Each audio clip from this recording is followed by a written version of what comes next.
In this video, I will be analyzing my overhead squat from 4 different angles.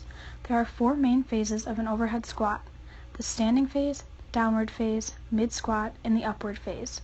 I will be focusing on any movement compensations that occur in any of these phases. First, let's discuss the 4 main phases of the overhead squat.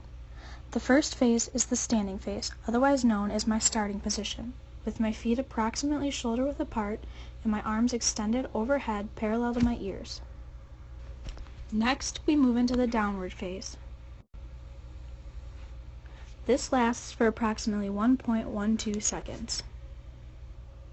Then, we have the mid-squat or transition phase, which occurs for the split second in which I am at the bottom of the squat, transitioning up into the upward phase. Lastly, we have the upward phase. This occurs for approximately 1.33 seconds until I return back to the standing phase, as shown here. First, we will look at the anterior view. I begin my overhead squat in the standing phase with my feet about shoulder-width apart and my arms extended overhead next to my ears. Next, I begin to move into the downward phase.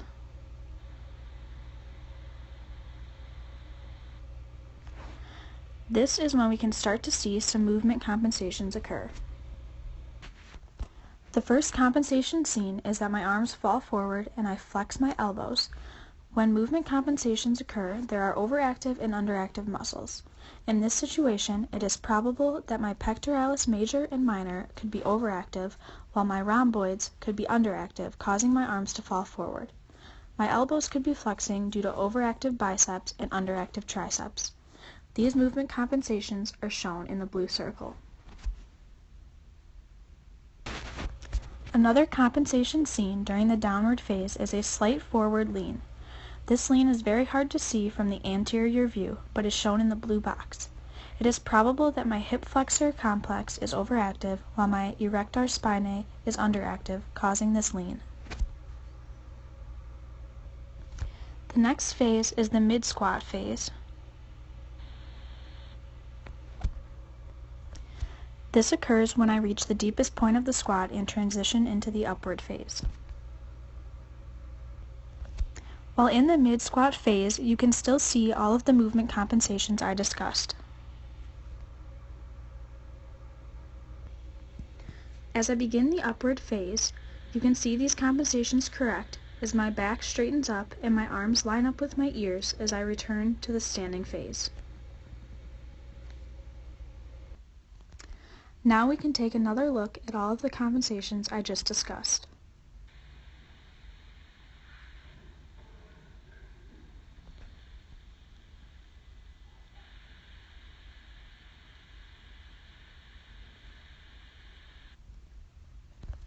Next, we will look at the right lateral view.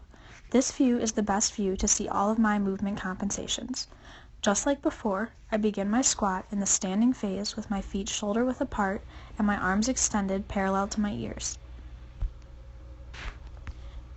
As I begin to move into the downward phase, you can see the first compensation occur as my arms fall forward.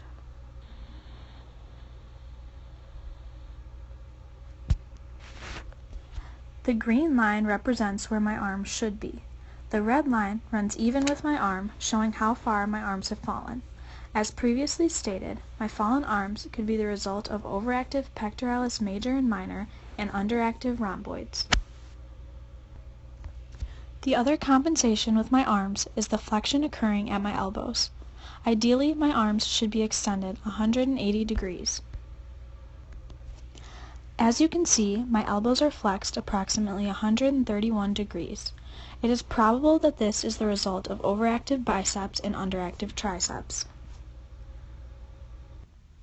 The next compensation seen is my slight forward lean. It is probable that this is due to underactive erector spinae muscles and overactive hip flexor complex. As I continue through the downward phase, more compensations are seen at my pelvis. Just before I arrive at the mid-squat phase, you can see my low back round and my pelvis tuck under, also known as a butt wink.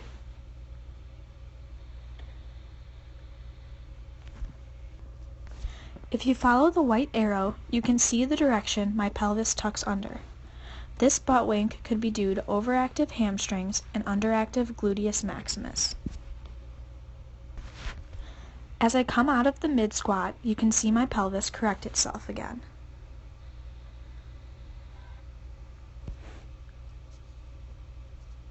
As I move through the upward phase, all of these compensations slowly correct by the time I reach the standing phase. We can now look at all of these compensations I just analyzed together in one single squat.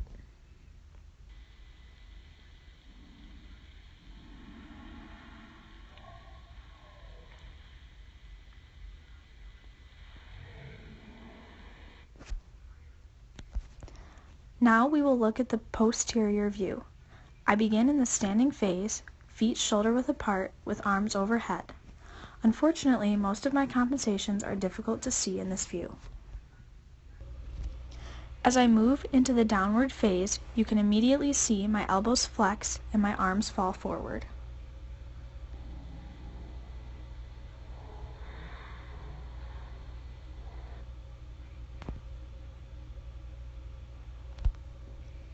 You can see my flexed elbows and my fallen arms in the blue box. As stated previously, my arms fall forward as a possible result of an overactive pectoralis major and minor and underactive rhomboids. This compensation could cause the elbows to compensate by flexing due to overactive biceps and underactive triceps. In this view, we can also see my slight forward lean due to overactive hip flexor complex and an underactive erector spinae. Just before I reach the mid-squat phase, we can slightly see the butt wink occur as a result of overactive hamstrings and underactive gluteus maximus.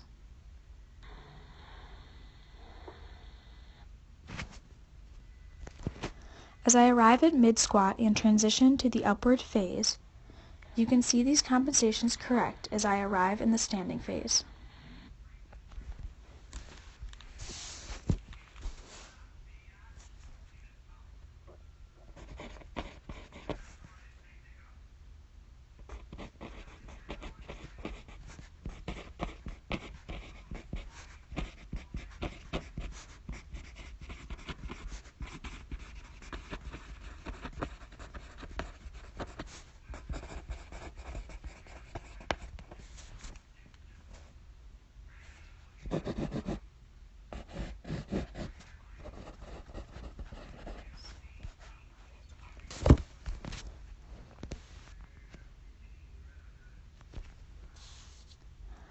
Now notice all of these compensations together.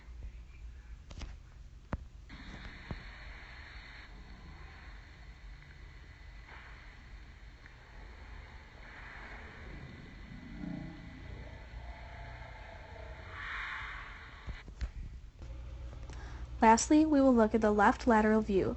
Much like the right lateral view, this view is best for showing my squat compensations. I begin with my arms parallel to my ears, feet shoulder-width apart, in the standing phase. As I move into the downward phase, I compensate with my arms as my arms fall forward and my elbows flex.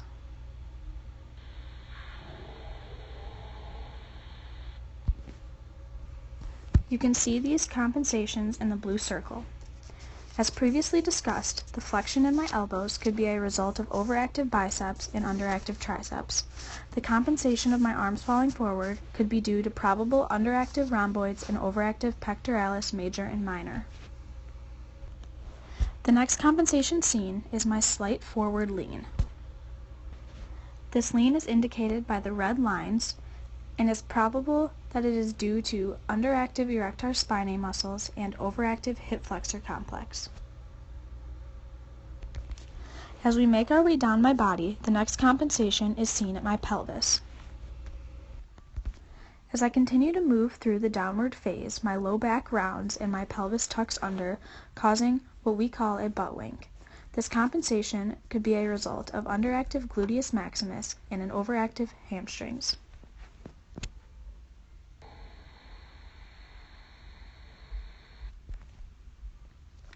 My pelvis returns to its normal position as I come out of the mid-squat phase and into the upward phase.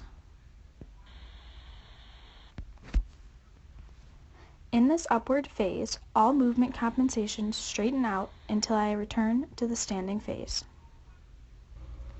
Here is a final look at all of these compensations.